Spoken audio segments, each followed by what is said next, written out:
আমরা সাধারণত বাড়ি গাড়ি বা জমির মতো দৃশ্যমান জিনিসগুলোকে স্থায়ী সম্পদ বলে মনে করি, কিন্তু একটু ভালো করে খেয়াল করলে বুঝবেন আপনার শখের আসবাবপত্র ঠিক তেমনি একটি দীর্ঘস্থায়ী ও মূল্যবান সম্পদ। শুনতে অবাক লাগলেও এর বাস্তবতা রয়েছে।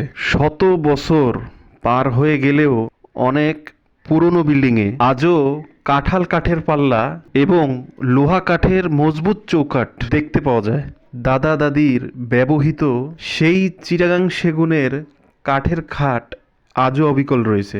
দক্ষিণ অঞ্চলে আজও করই ও সুন্দরী কাঠ দিয়ে তৈরি ঘরবাড়ি দেখতে পাওয়া যায়, যেগুলোর বয়স 50 পেরিয়েছে অনেক আগে, কিন্তু আজও মাথা উঁচু করে দাঁড়িয়ে আছে।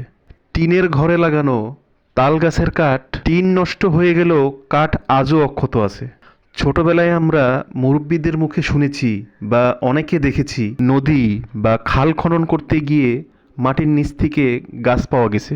গাছের বয়সের হিসাব না মিললেও মাটি যে গাছের কোনো ক্ষতি করতে পারেনি সেই ব্যাপারে কারও কোনো সন্দেহ নেই। তাই আসবাবপত্র বা যে কোনো নির্মাণে দীর্ঘদিন ব্যবহারের নিশ্চয়তার জন্য কাঠই একমাত্র নির্ভরযোগ্য উপাদান।